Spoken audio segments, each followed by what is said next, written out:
Ok, estamos grabando. Buenos días, voy a continuar con las clases de método de separación. Y les recuerdo lo que habíamos visto en las últimas sesiones.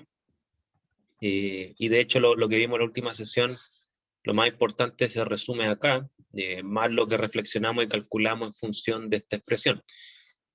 Hemos visto las expresiones de Purnell de resolución, tanto la descriptiva, que es la que está abajo, la que me permite calcular la resolución de un cromatograma, y la explicativa y predictiva, que es la que está arriba, que es la expresión de Purnell, la que me permite explicar y predecir el comportamiento de una resolución dada la modificación de una variable. Y respecto a la expresión de Purnell, la que está arriba, vimos nosotros que esta tiene varios componentes. Como dijimos en la clase pasada, este componente es el componente físico, es decir, depende de variables experimentales físicas, tales como el largo de la columna, el diámetro de la partícula, que lo vamos a ver a continuación, el flujo, variables físicas, es decir, las cuales no afectan la termodinámica, el coeficiente de distribución. Y también tenemos las expresiones o los términos que están a la derecha, los términos de selectividad y capacidad, que son los términos termodinámicos, y esos términos termodinámicos dependen obviamente de las características de la fase móvil, la fase estacionaria y el analito, es decir, dependen de las características del coeficiente de distribución, ¿ok? Y vimos la clase pasada que, por ejemplo, si es que uno modificaba el largo de la columna, lo que uno conseguía es solamente variar lo que es el número de platos teóricos equivalentes en la expresión de Purnell, y también uno variaba lo que eran los tiempos de retención, que no aparecen en la expresión de Purnell, pero están implícitos en ella. Es decir, si aumentamos el largo de la columna, necesariamente lo que pasa es que aumentamos n, ¿ok? Porque la altura del plato teórico es constante, pero también aumentamos los tiempos de retención. Pero al aumentar n, también aumentamos la resolución, ¿no es cierto? Y con eso ganamos resolución, pero perdemos tiempo de análisis, se extienden los tiempos de análisis. Y con eso ya pudimos hacer una predicción inicial del efecto de una variable, que es la variable largo. Hasta ahí habíamos quedado en la clase pasada. No sé si tienen dudas, consultas, comentarios al respecto, antes de avanzar. ¿Dudas, consultas, comentarios?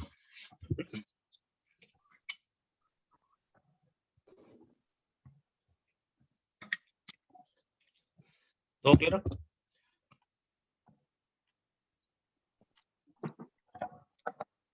Bien. Entonces lo que corresponde ahora es continuar con las variables físicas. Vimos el efecto del largo sobre la resolución, y ahora vamos a ver el efecto del flujo y el efecto del diámetro de partícula, que siguen siendo, y esto es muy importante lo que voy a decir, que siguen siendo variables físicas y por lo tanto variables que afectan solamente a la eficacia, es decir, al número de platos teóricos equivalentes. Eso es lo que vamos a ver a continuación. Bien, lo que vamos a ver a continuación tiene que ver con la teoría dinámica o cinética de ilusión.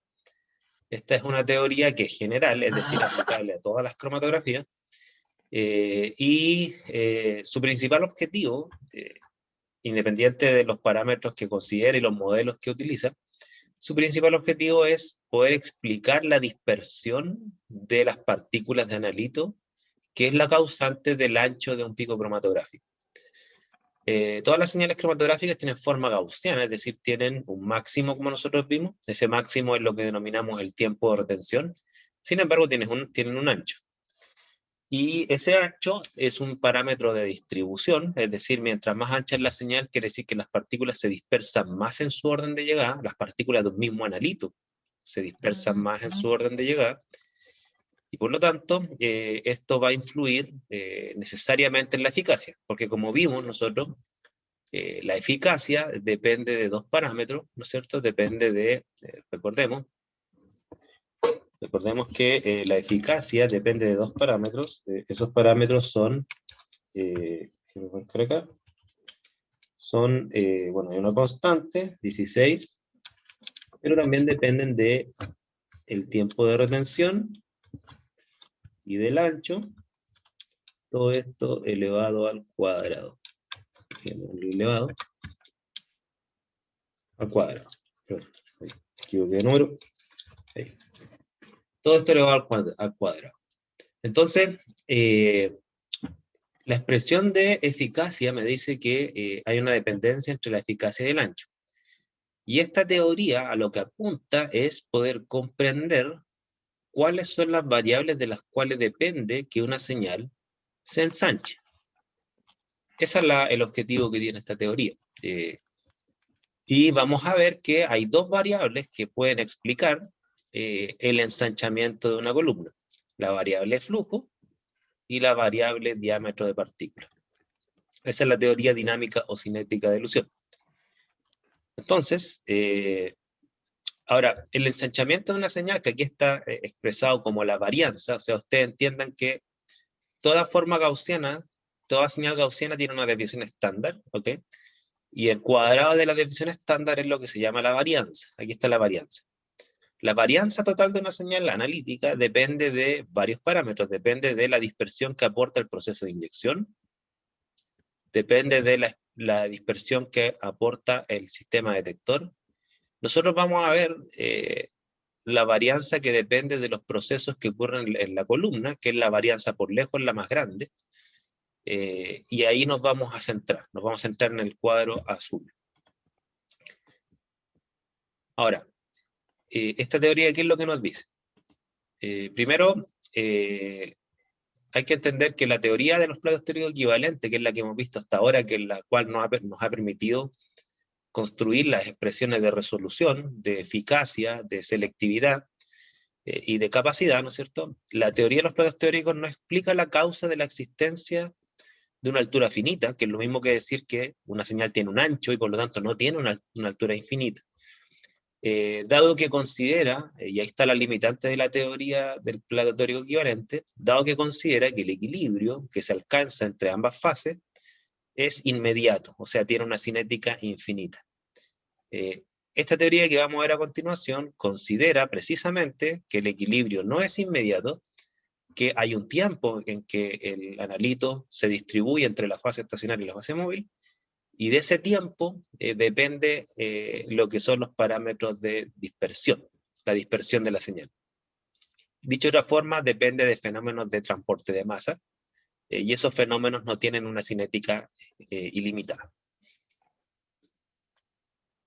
Entonces, la teoría cinética de ilusión, ¿qué es lo que hace? Explica la altura del plato teórico equivalente, h, ¿ok? La altura del plato teórico equivalente, h, en base a fenómenos dinámicos, ¿no es cierto?, que ocurren en la columna, y por consecuencia depende de la velocidad de ilusión. Entonces vamos primero a explicar lo que es la velocidad de ilusión, y si hay alguna duda, por favor, me van interrumpiendo. Esta teoría no es fácil, cuesta imaginarse esto, hay que hacer un tránsito psicológico desde la partícula a un fenómeno molar para explicar una señal. Entonces hay procesos de aprendizaje que ustedes tienen que irlos interiorizando, y si es que no lo están interiorizando, me tienen que decir, para tratar de agotar todas las opciones y explicar esto de la mejor forma posible. Y vamos primero a definir un concepto, ¿ok? Este concepto que vamos a definir se llama la velocidad lineal. A ver, la velocidad lineal, esta es la definición matemática, ¿ya? A mí no me gustan las definiciones matemáticas, pero es mi responsabilidad darla porque aparece en los libros. La velocidad lineal está definida como el largo de la columna partido por el tiempo muerto. ¿Por qué el largo de la columna partido por el tiempo muerto? Y aquí viene el trasfondo conceptual de la velocidad lineal. Nosotros dijimos que el tiempo muerto es el tiempo que le toma una especie que no tiene afinidad por la fase estacionaria, es decir, tiene un coeficiente de distribución 0, es el tiempo que le toma una especie en el huir, la cual no tiene afinidad por la fase estacionaria. Ese tiempo, como dijimos en las clases pasadas, ese tiempo no vale 0 minutos. ¿Por qué no vale 0 minutos? Porque el analito, a pesar que no tiene retención para con la fase estacionaria, igual tiene que avanzar a lo largo de un volumen muerto de la columna. Tiene que pasar por los poros, por los intersticios, antes de llegar al detector, y a pesar que no hay retención, ese solo trayecto implica que el analito va a tener un tiempo mínimo para llegar. Ahora, la definición matemática sí oculta el trasfondo que hay detrás. ¿Cuál es el trasfondo que hay detrás? Es que la velocidad lineal es la velocidad de la fase móvil. ¿Por qué? Porque si un analito no tiene ninguna afinidad con la fase estacionaria, necesariamente avanza a la misma velocidad que la fase móvil. Es decir, a lo largo de una columna, ese analito va a avanzar X centímetros por minuto por segundo, y esa velocidad a la cual avanza es con la fase móvil, por cuanto no tiene afinidad con la fase estacionaria. Entonces podemos decir que la velocidad lineal, como está definida acá, es la velocidad de avance de la fase móvil a lo largo de un cilindro. No sé si me explico, si está más o menos claro eso. A ver, dudas, consultas, está ahí. Dígame por favor si es que me siguen. ¿Se entiende que la velocidad lineal es la velocidad de avance de la fase móvil a lo largo de un cilindro o tubo o columna cromatográfica?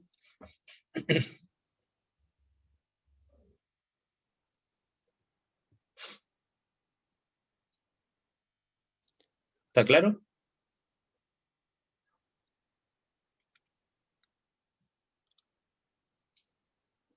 Ok. Ya, Naya no entendió muy bien. Voy a hacer esto con un dibujo. Permíteme un segundo. Voy a poner la pizarra.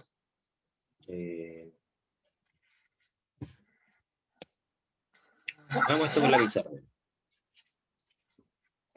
Piensen ustedes lo siguiente. Tenemos acá, en verde, una columna, ¿ok? Entonces, esta columna voy a poner acá, ¿no es cierto? Esta es la columna, ¿ok?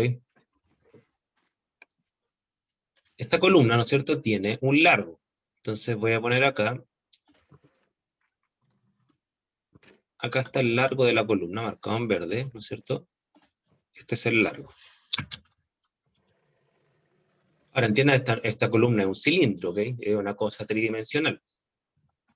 Ahora, hay que recordar, eso sí, que la columna no está vacía, ¿no es cierto? Tiene fase estacionaria. Ya, voy a poner esta fase estacionaria como que fuesen, para cambiar el color, pequeñas partículas, ¿no es cierto?, de fase estacionaria. Ya, supongan entonces que la columna está llena de partículas de fase estacionaria a lo largo de todo este cilindro, ¿ok? Y imaginen esto de la siguiente forma. Piensen que ustedes están llenando este cilindro con agua. Piénsenlo de esa forma, ¿ok? La analogía es válida porque en el fondo lo que uno hace en cromatografía es algo muy similar. Es decir, lo que yo estoy haciendo acá es, y voy a marcarlo en azul, voy a empezar a agregar fase móvil. Es decir, un líquido, ¿ok? ¿Qué es lo que va a pasar si es que yo empiezo a llenar este líquido? O sea, este cilindro, ¿no es cierto?, con agua. Esto es como que uno esté llenando un tambor lleno de piedras, ¿no es cierto? Lo que va a empezar a pasar es lo siguiente. Va a empezar a subir el nivel del agua, ¿ya? Y miren, creo que aquí me va a salir. Vamos a ver si es que me funciona esto. Voy a ponerlo acá. Entonces, ¿qué es lo que va a empezar a pasar? Miren. Y aquí síganme, por favor. Esta columna va a empezar a subir de nivel, porque va a empezar a entrar líquido a un flujo determinado, entonces va a empezar a subir de nivel. ¿Me siguen? Entonces, esto que está pasando ahora, no sé si lo están viendo, ¿no es cierto? ¿Ven que yo voy incrementando el cuadro celeste? ¿Lo ven o no? ¿Se ve eso, no? ¿O ustedes, sí? Ya. Entonces, esto va a empezar a subir, a subir, a subir, a subir. Esa velocidad de subida del nivel es lo que se llama la velocidad lineal. ¿Ok?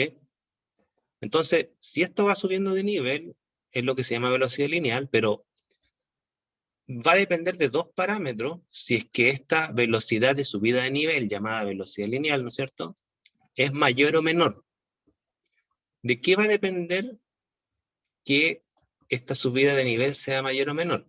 Va a depender de dos parámetros. Número uno, va a depender del flujo.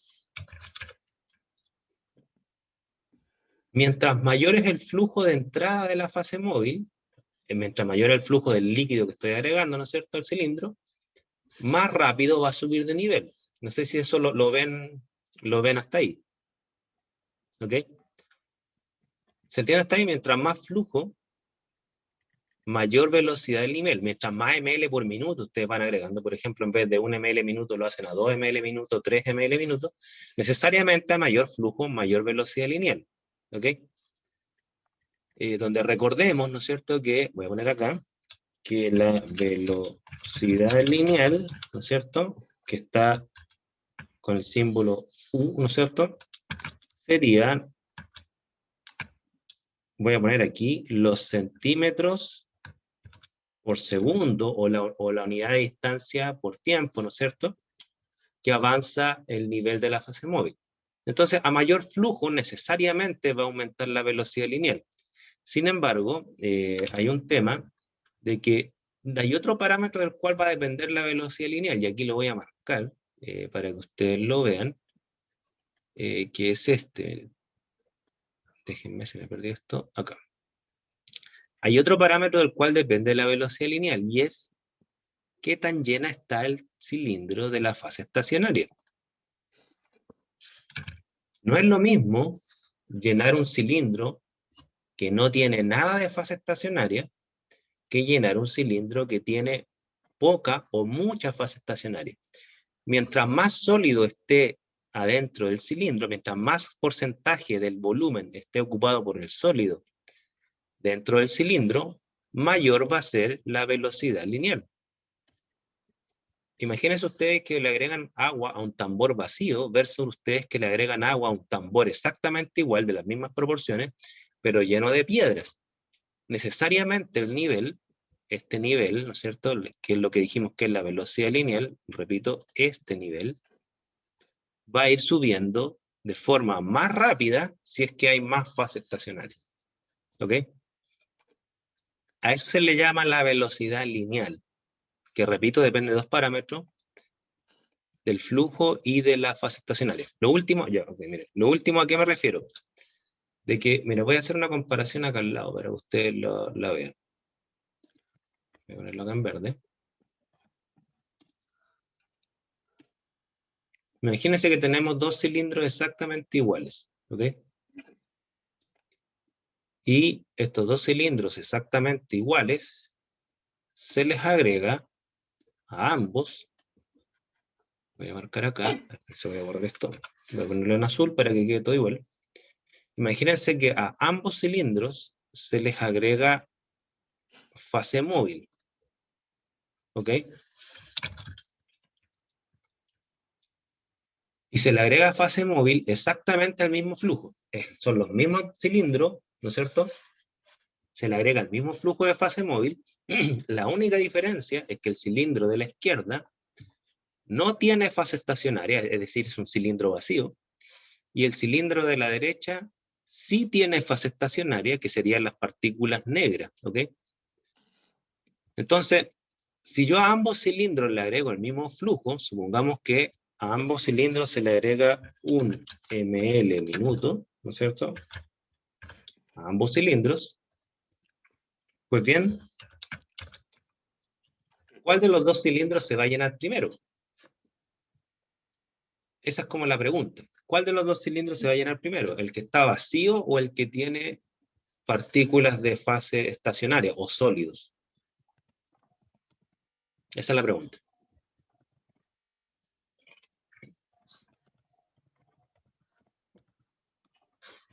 El que tiene partículas de fase estacionaria, ¿no es cierto? ¿Por qué? Porque parte del volumen ya está ocupado, ¿no es cierto? Ahora, ¿qué significa esto a nivel de velocidad lineal? El hecho que tenga partículas de fase estacionaria quiere decir que, supongamos que ustedes aplicaron el mismo flujo y lo aplicaron por el mismo tiempo. Supongamos que le vamos a tomar una fotografía de cómo van los niveles de ambas columnas. Déjenme borrar acá. Cómo van los niveles de ambas columnas en un tiempo dado. Por ejemplo, partimos llenando ambos cilindros, los partimos llenando, y detuvimos el proceso a los 10 segundos. Probablemente lo que ustedes van a ver una cosa así, que el cilindro de la izquierda, a pesar que se le agregó el mismo volumen de fase móvil que el cilindro de la derecha, el nivel que alcanzó es más bajo. ¿Ok? El nivel que alcanzó es más bajo. Es decir, el cilindro de la izquierda tiene un nivel mucho menor, supongamos, voy a poner un valor, ¿no es cierto? Supongamos que voy a poner acá, voy a poner números para que entiendan a qué me estoy refiriendo.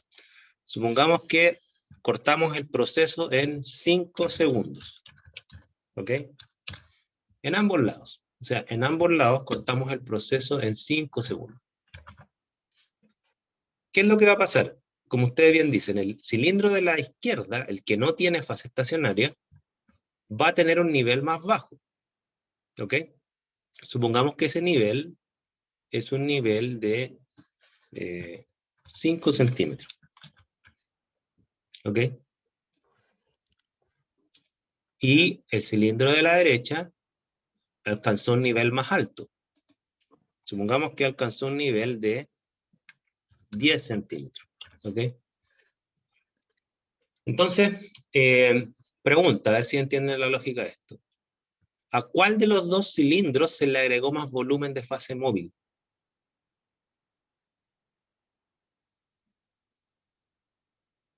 Repito la pregunta. ¿A cuál de los dos cilindros, el de la izquierda o el de la derecha, se le agregó más volumen de fase móvil? Tienen el mismo volumen de fase móvil. Liliana dice de la izquierda. Naya dice ninguno.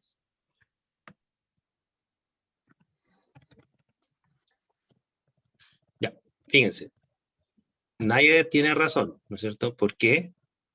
Porque los dos tienen la misma cantidad de volumen. Tienen un flujo de 1 ml minuto por 5 segundos. A ambos lados. O sea, a ambos lados se le agregó exactamente la misma cantidad de volumen de fase móvil. Ahora alguien me habló por audio y no sé por qué diablos no lo estoy escuchando. A ver, deme un segundo.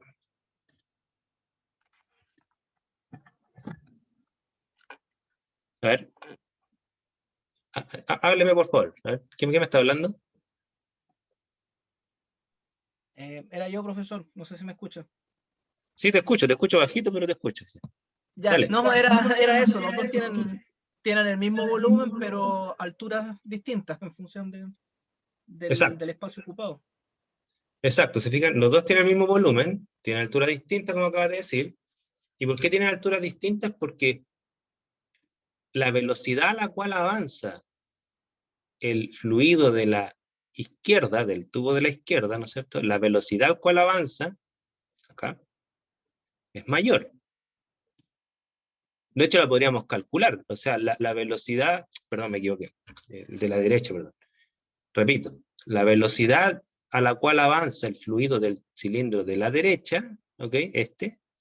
Es mayor que el de la izquierda. De hecho, lo podríamos calcular. Fíjense que ¿cuál es la velocidad lineal de la fase móvil del cilindro de la derecha?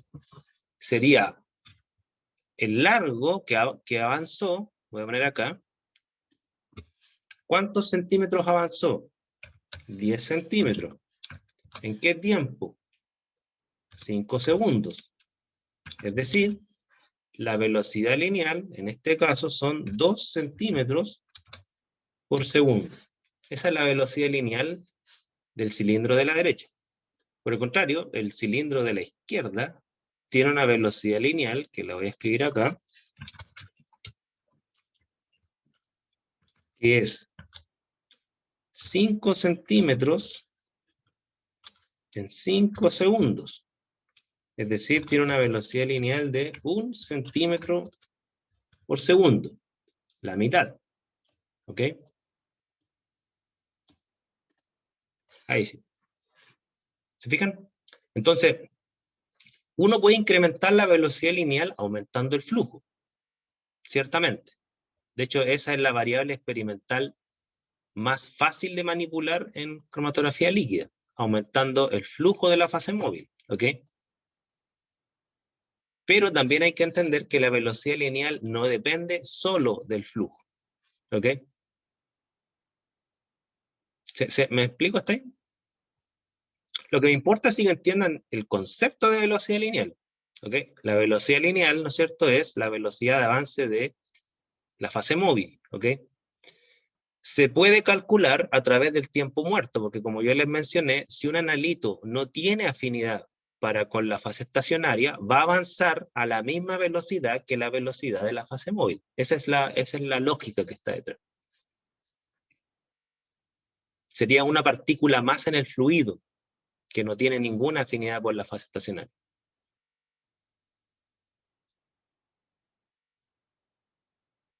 ¿Dudas, consultas, comentarios? ¿Alguna duda, consulta, comentario? Profesor, pero por ejemplo, la naturaleza de la partícula que está dentro de la columna no hace las veces como de interferente para que, o sea, como que se fuera oponiendo al aumento del nivel. A ver, si bien es cierto, tú tendrías la razón en mi opinión, si es que uno mirara las pocas partículas de fase móvil que quedarían absorbidas sobre el sólido, y ahí te podría encontrar la razón, ¿no es cierto? De todas las partículas de fase móvil, algunas van a quedar absorbidas sobre el sólido. Y yo entiendo que esas partículas pasaría lo que tú me dices, ¿no es cierto? Pero ¿qué es lo que pasa? Que la fase móvil es mayoritaria, es decir, la gran mayoría de las partículas de fase móvil no se retienen sobre el sólido. ¿Por qué? Porque hay, por así decirlo, partículas de fase móvil en exceso. ¿Ok? Entonces, ¿qué es lo que va a pasar? Mira, piensa esto, no sé si ustedes han visto, bueno, quizás una cuestión psicológica mía, no sé si a ustedes les hace O sea, sentido o no. no es que haya un grado muy alto de compactación en el lecho como poroso que hay. O sea, hay un alto grado de compactación, sí, sobre todo en fase, o sea, en cromatografía líquida de alta resolución, existe un alto grado de compactación, pero hay partículas de fase móvil de sobra, ¿ok? Ya. Es como el reactivo excedente.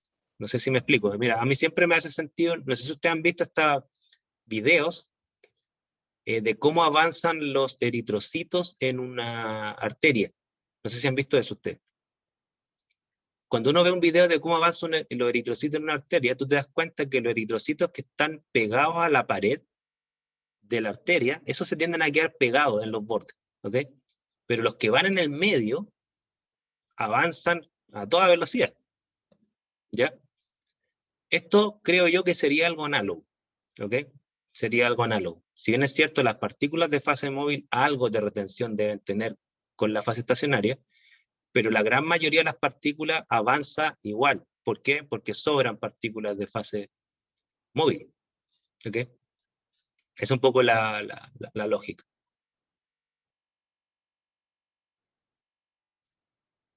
¿Más dudas, consultas? Comentarios. Ay, quedó tan bonito esta figura que la voy a copiar y la voy a pegar. ¿Puedo salir de aquí? ¿Sí? Ya, voy a volver a PowerPoint. Y voy a pegar esta figura que acabamos de ver porque quedó tan bonita que la voy a pegar acá. Ya, denme un segundo. Así me va a servir para el próximo.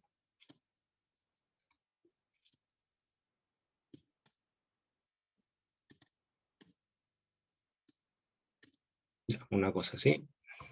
Déjame cortar acá abajo. Ahí. Ya, entonces vamos a preservar esto para la posteridad. Bien. Entonces, ese es el concepto de velocidad lineal, ¿ok? Estas ecuaciones matemáticas que están acá muestran cómo yo podría calcular, o sea, una estimación teórica, la velocidad lineal a partir del flujo, porque los instrumentos lo que le dan a ustedes no es la velocidad lineal, es el flujo. Entonces, ¿cómo yo podría calcular la velocidad lineal a partir del flujo? Hay que partir de esta primera expresión, que la velocidad lineal es el largo partido por el tiempo muerto, primera expresión matemática, ¿ok? Y nosotros ya sabemos de qué depende el tiempo muerto. El tiempo muerto, como hemos visto hasta ahora, ¿no es cierto?, tiene que ver con el volumen muerto, es decir, con el volumen muerto partido por el flujo, es el tiempo muerto. Y como nosotros sabemos de qué depende el volumen muerto, ¿no es cierto?, el volumen muerto de qué depende, aquí lo voy a poner para que no se vayan a confundir. Este es el volumen muerto. El volumen muerto, ¿no es cierto?, es pi r cuadrado por el largo, que es el volumen de un cilindro, por el factor de porosidad, que nosotros dijimos que se movía en general entre 0,4 y 0,6. ¿Ok? Lo importante es que sea un valor constante. Entonces, si nosotros simplificamos la expresión, me queda que la relación entre velocidad lineal y flujo se calcula así, ¿no es cierto? Si yo conozco el flujo, esto lo tengo, y conozco además el radio, porque las dimensiones de la columna se entregan, pi es un valor constante, solamente estimando una porosidad, yo podría estimar la velocidad lineal. ¿Ok? O sea, hay una forma teórica de estimar la velocidad lineal, que sería el recuadro rojo, y hay una forma experimental de calcular la velocidad lineal, que sería este marca roja que vuelvo a repetir acá arriba. ¿Ok? Como ustedes quieran. De todas formas, este parámetro, la utilidad que tiene no es tanto calcularla, sino que la utilidad que tiene es ver de qué variables depende. O sea, mayor flujo, mayor velocidad lineal. Esa es una cosa que está clara de la expresión. A menor radio de una columna, por ejemplo, una columna que es más estrecha en su base, a menor radio, mayor velocidad lineal. También eso hay que tenerlo presente. ¿Por qué?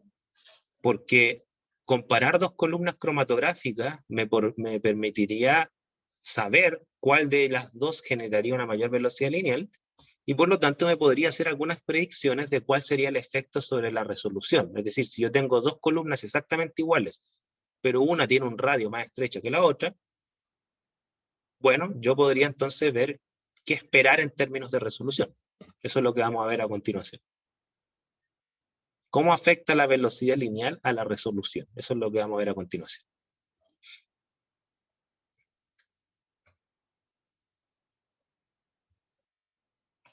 Ya. Primer término, miren. Les voy a mostrar un gráfico experimental, y es un gráfico que se hace para toda columna nueva, que se basa en la teoría cinética de ilusión, que se llama la teoría cinética de ilusión basada en el modelo de Van Dieter. ¿Ya? Me explico. Este es un gráfico empírico, es decir, esto no es una curva teórica que se construye con matemática, no, esto se construye con puntos de medición experimentales. ¿Qué es lo que se hace?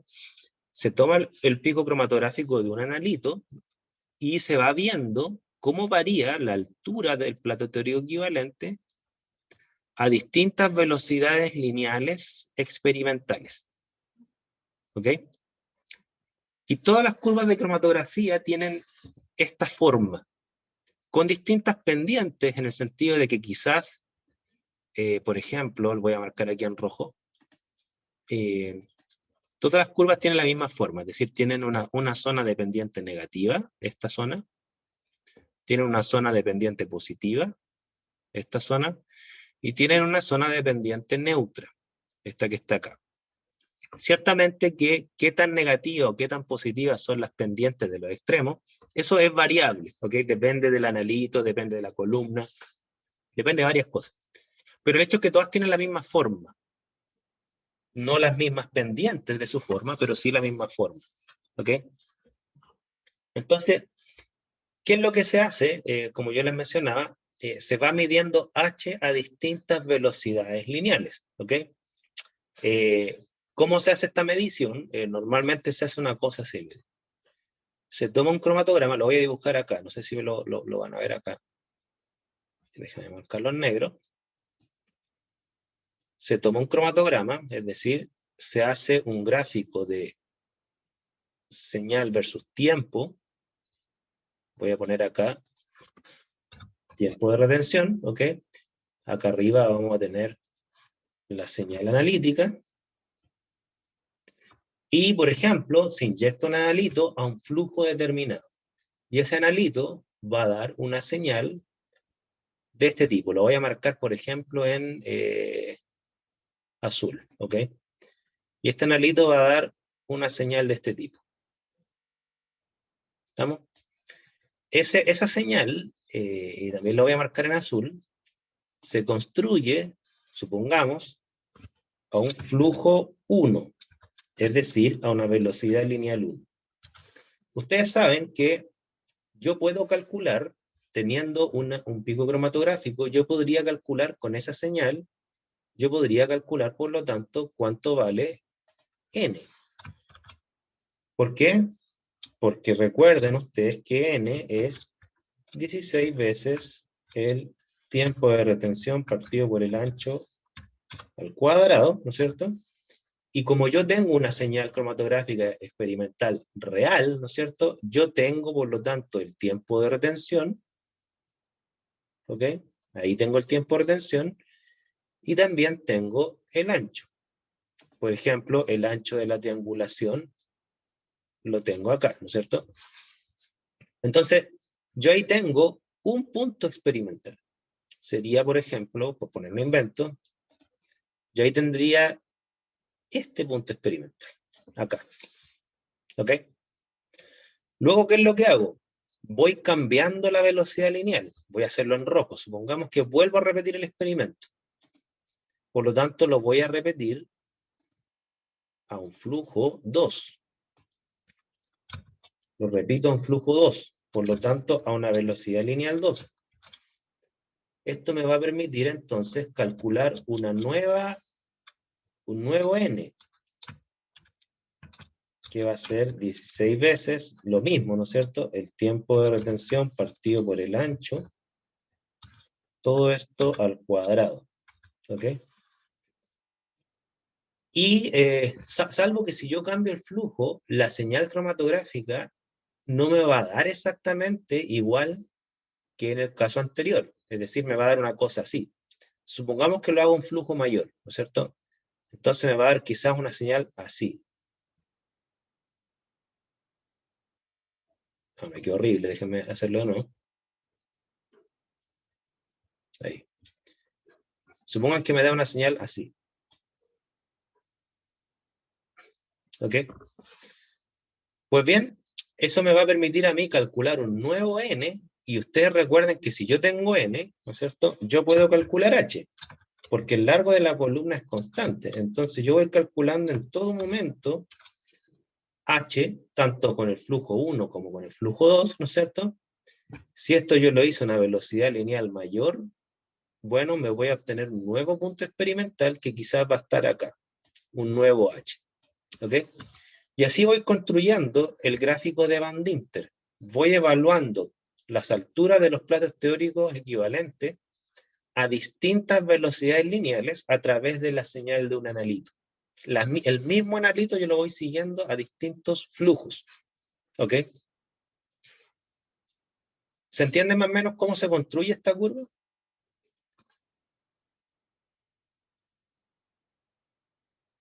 ¿Dudas, consultas?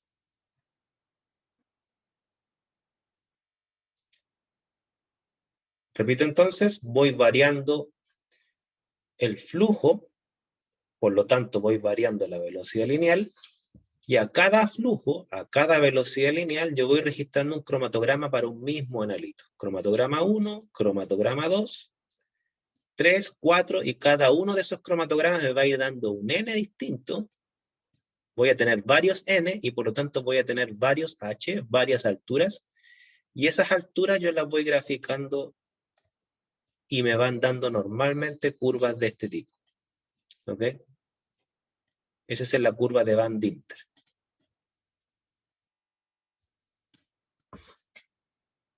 ¿Ok?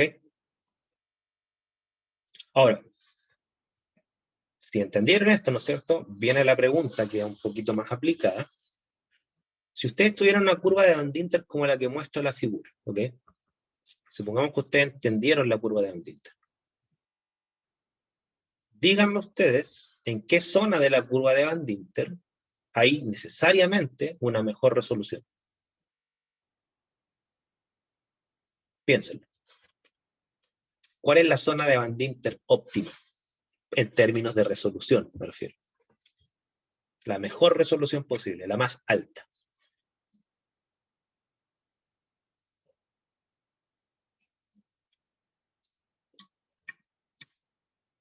¿Qué opinan?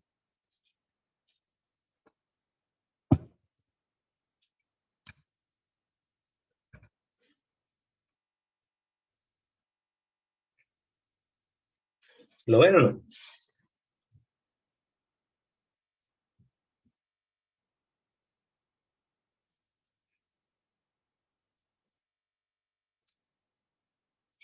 ¿Cuál sería la zona de Van Dinter en esa curva que estamos viendo que necesariamente le entrega una mejor resolución? Después les voy a explicar esta ecuación de acá arriba. Esta ecuación de acá arriba tiene otra utilidad, ¿ya? Me interesa la curva de acá abajo. Estamos hablando de esta. ¿Ok?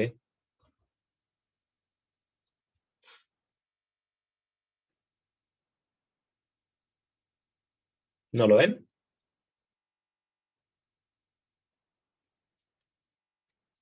A ver, les voy a dar una ayuda, porque veo que no lo ven.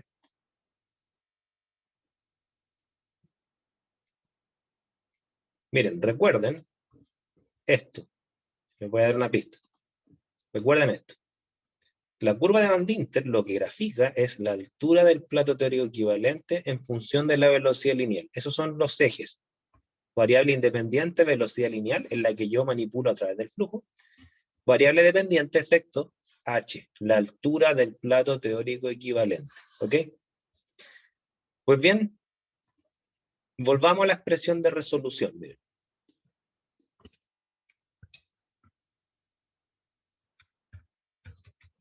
Acá. Volvamos a la expresión de resolución.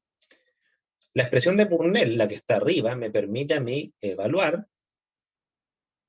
cuál es o qué efecto genera una variable experimental sobre la resolución. ¿Ok? Recuerden, el gráfico de Van Dinter lo que hace es mostrarle a ustedes una variable experimental. Esa variable experimental se llama velocidad lineal, ¿no es cierto? Cuyo efecto es h. ¿Estamos? Eso es lo que dice la curva de Van Dinter. Entonces, yo le hice la pregunta, ¿en cuál zona de Van Dinter hay una mejor resolución? Para responder esa pregunta hay que entender lo siguiente. Si yo manipulo la velocidad lineal, u, ¿a qué término de la expresión de Purnell, la de resolución, a qué término de la expresión de Purnell yo afecto? A la eficacia, a la selectividad, a la capacidad, a las tres, a dos, a una, a ninguna. ¿A cuál afecto? ¿A esta, a esta o a esta? ¿O a las tres o a dos? ¿Qué dicen?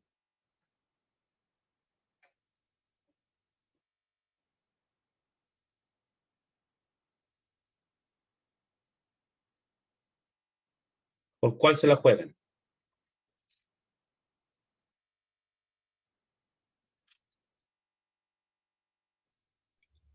A ver, afecta en primer lugar a n, porque para un mismo L, si aumento la velocidad, tengo un efecto en h. ¿Sí? ¿Súper? Entonces aumenta el número de platos teóricos. Pero el plato teórico también depende del tiempo de retención y del ancho de la señal, ¿verdad?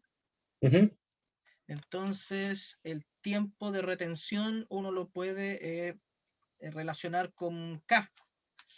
Si lo relaciono con K, puedo obtener el alfa, así que el segundo término también estaría inserto. Ya, mira, ahí, ya, tú matemáticamente tienes la razón, ¿ya? Matemáticamente tienes la ¿Ya? razón.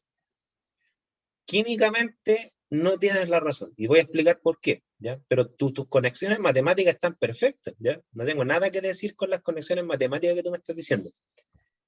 El asunto está que yo les dije la clase pasada, o sea, sí creo que la clase pasada, que la matemática no les dice a ustedes cuál es el patrón de causalidad. ¿Ok? Me explico. Mira, tú tienes razón en la primera frase. O sea, tú dices, mira, hay una relación entre velocidad lineal, ¿ok? Y n. ¿Por qué tienes razón? No solo por la matemática, o sea, y tú la dijiste perfecto, porque tú dijiste, mira, yo tengo un tema con la velocidad lineal, ¿no es cierto? La velocidad lineal, bueno, afecta a h, como acabamos de ver, el gráfico lo mostraba, ¿no es cierto? Afecta a h, y sabemos que hay una relación entre n y h a través de esta expresión, ¿no es cierto? Que n es igual a L dividido en H. Entonces, como tú bien dices, ¿no es cierto? Si la velocidad lineal afecta a H, bueno, si varía H, necesariamente va a variar N, ¿ok? Hasta ahí estamos bien. Te apoya la matemática, súper, pero también te apoya la química. ¿Por qué? Porque nosotros vimos que la velocidad lineal afecta a la altura, ¿ok? ¿Y por qué la afecta? Porque la velocidad lineal es un parámetro que altera la distribución de las partículas. Ahí tienes causa y efecto, ¿no es cierto? La velocidad lineal altera cómo se distribuyen las partículas. Y luego vamos a explicar por qué. Por lo tanto, necesariamente afecta a H, efecto, y si H es afectado, necesariamente se afecta N, porque L es constante. No, obviamente que la altura del plato teórico equivalente no va a hacer que la columna se alargue, va a hacer que el número de los platos cambie. ¿Okay? Hasta ahí estamos bien. Ahora, hay una cosa sí que dijiste que matemáticamente está bien, pero químicamente tiene un problema, ¿ya? Tú dijiste, y aquí dime si te interpreté bien, y ojo, pongan toda atención en esto porque esto es lo más difícil de entender en este mundo de ecuaciones cromatográficas. Tú dijiste, bueno, tenemos una relación entre n y tiempo, ¿no es cierto? Tú dijiste, n está relacionado con el tiempo, o sea, n es igual a 16 veces el tiempo de retención dividido por el ancho al cuadrado.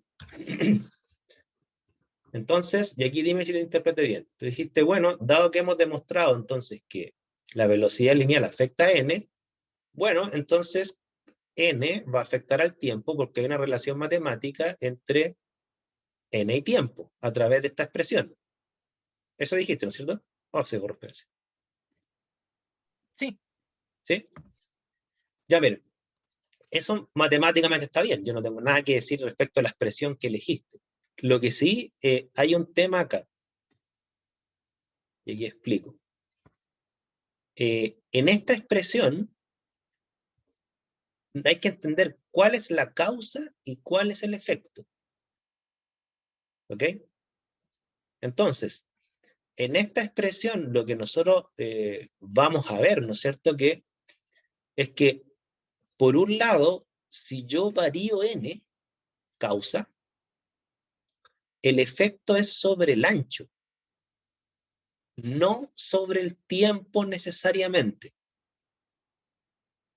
¿Ok? Esto que yo se lo estoy diciendo ahora como una declaración, ¿no es cierto? Lo vamos a ver cuando veamos la teoría cinética completa. ¿Por qué? Porque va a depender de qué haces variar para cambiar n, si es que ese cambio va a afectar al tiempo o no. ¿Ok? Pero lo que sí es cierto es que esta expresión, como está escrita, lo que te relaciona es que n es causa, w es efecto. ¿Ok? Porque te pongo un caso, mira, hay una forma de variar n sin variar el tiempo, que es alterando el diámetro de la partícula de fase estacionaria. Tú no cambias el flujo, tú no cambias el largo, tú cambias el diámetro de la partícula. Entonces, esta relación causal que está acá, la verdadera relación causal que te da es entre estas dos variables. ¿Ok? Ahora, tú sí tienes razón de que el tiempo se ve afectado, pero no por esa expresión. el tiempo se afecta por otra expresión que nosotros vimos en la clase pasada, que me dice que la velocidad del analito, ¿okay?, tiene que ver con el tiempo de retención del analito, perdón, el largo de la columna, dividido por el tiempo de retención del analito, ¿ok? Si tú varías la velocidad lineal de la fase móvil, necesariamente vas a aumentar la velocidad lineal del analito y vas a disminuir el tiempo. Este es el patrón de causalidad que te relaciona velocidad lineal con tiempo. La expresión de la derecha, no la de la izquierda, ¿ya? Ahora, para no enredarse con las expresiones matemáticas, yo ahí les recomiendo que los patrones de causalidad los vean primero conceptualmente y después van a recurrir a la matemática adecuada, ¿ya? ¿Cuál es la parte conceptual de esto? Recuerden siempre esta parte, que este parámetro que está acá, alfa, ¿no es cierto?, tiene una dependencia con una sola variable, o con un solo concepto, que es multivariable, ¿no es cierto?, que se llama D. ¿Ok? K tiene relación con un solo concepto, que es multivariable, que también se llama D. ¿Qué significa esto? Significa que si tú quieres variar alfa o K, tienes que variar el coeficiente de distribución. ¿Ok? Ahora, al variar el coeficiente de distribución, ¿tú puedes variar los tiempos? Sí. Sí, o sea, si tú aumentas el coeficiente de distribución, te van a aumentar los tiempos de retención. Pero lo inverso no es válido, o sea, no todo aumento o disminución del tiempo de retención se debe a un cambio de D. Por ejemplo, tú puedes variar el tiempo de retención aumentando el flujo, y eso no afecta al D. No sé si me explico. Como también tú puedes cambiar el tiempo de retención cambiando el pH, sin cambiar el flujo. Y eso sí afecta a D. ¿Ok? Entonces, cuando uno cambia la velocidad lineal, ¿no es cierto? Y aquí lo voy a explicar desde dos puntos de vista, desde un punto de vista matemático y un punto de vista químico. Cuando uno cambia la velocidad lineal, uno no cambia el D. ¿Ok? Por lo tanto, conceptualmente, yo al cambiar la velocidad lineal, estos términos marcados en rojo no debieran cambiar, son constantes. Ahora, si ustedes no lo ven conceptualmente, véanlo matemáticamente, porque aquí cada quien lo ve matemáticamente de forma distinta. Recordemos lo siguiente, y ahí quien habló recién, que no recuerdo quién fue, tiene razón matemáticamente, pero hay un término que no hay que olvidar. K depende del tiempo de retención. Sí, es cierto. De hecho, esta es la expresión de K con la cual lo calculamos, recordemos.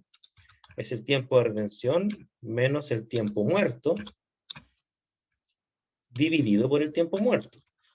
Ese es el parámetro K. Entonces, ¿qué relación matemática acaba de decir su compañero? La cual está bien, ¿no es cierto? Es decir, mira, si yo varío la velocidad lineal, varío el tiempo de retención. Voy a marcarlo en azul mejor, espérense. Si yo varío la velocidad lineal, varío el tiempo de retención y por lo tanto varío K. Esa fue la relación matemática que hizo.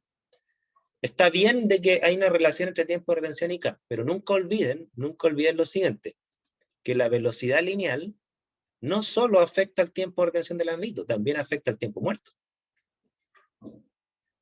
¿Ok? Por poner un valor. Si ustedes tienen un K de 2, supongamos que el K vale 2, ¿ok? Y ustedes dicen, mira, voy a duplicar la velocidad lineal. ¿Qué pasa si ustedes duplican la velocidad lineal? ¿Qué es lo que va a pasar matemáticamente y conceptualmente? Va a pasar que, y voy a marcarlo en azul, que el tiempo de retención de su analito efectivamente va a bajar. Si yo duplico la velocidad lineal, es decir, duplico el flujo, necesariamente el tiempo de retención del analito va a bajar a la mitad, pero también el tiempo muerto. ¿Ok? Entonces, matemáticamente, el K va a seguir siendo 2. 2, a pesar que ustedes dupliquen la velocidad lineal. El K no baja 1. Porque si ustedes duplican la velocidad lineal, el tiempo de retención del analito baja a la mitad y el tiempo muerto también baja a la mitad. No sé si me explico.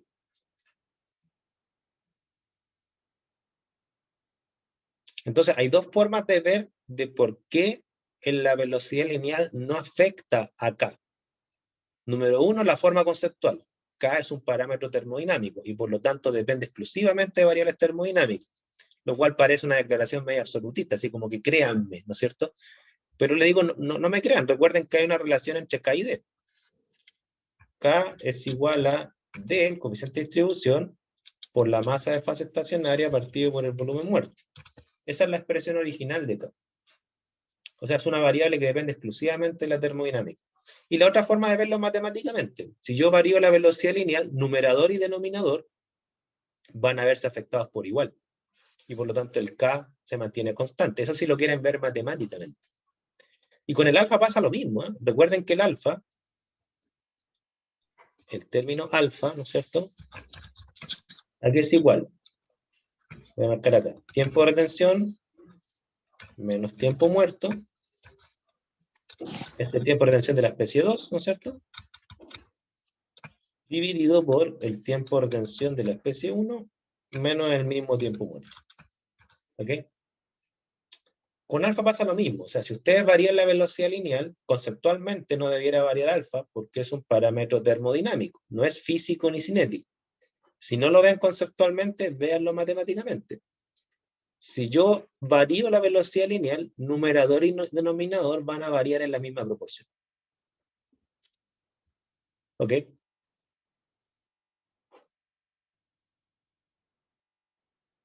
A ver, dudas, consultas. Esto vamos a dedicarle mucho tiempo, ¿eh? No es fácil. ¿Cuáles son los efectos de una variable? Dudas. Consultas, comentarios. Démosle vuelta a esto, por favor.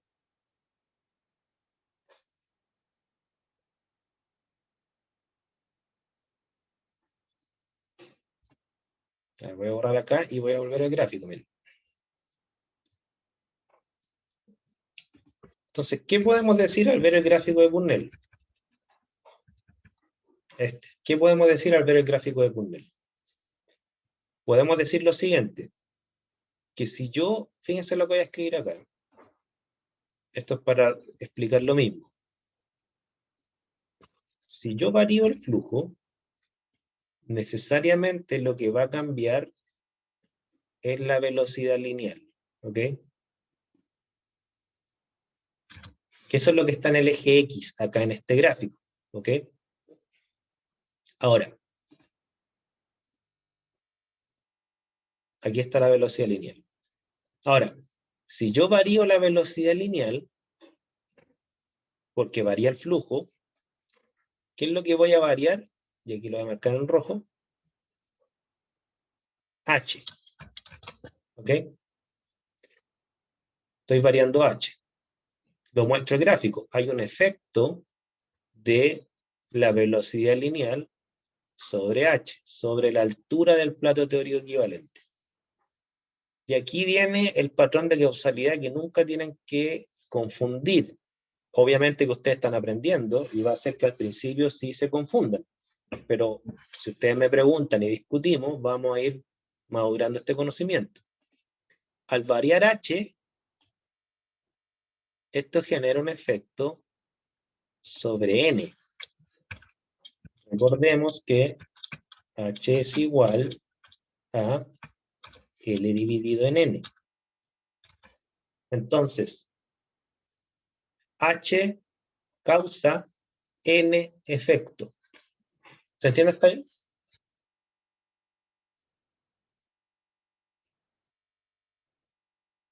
¿Se entiende hasta ahí? ¿Dudas, consultas?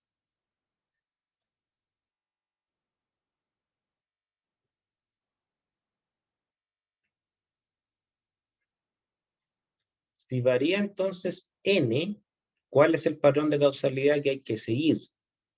Y aquí lo voy a hacer hacia abajo. Que matemáticamente al variar n, yo voy a tener un efecto sobre el ancho. N causa efecto ancho.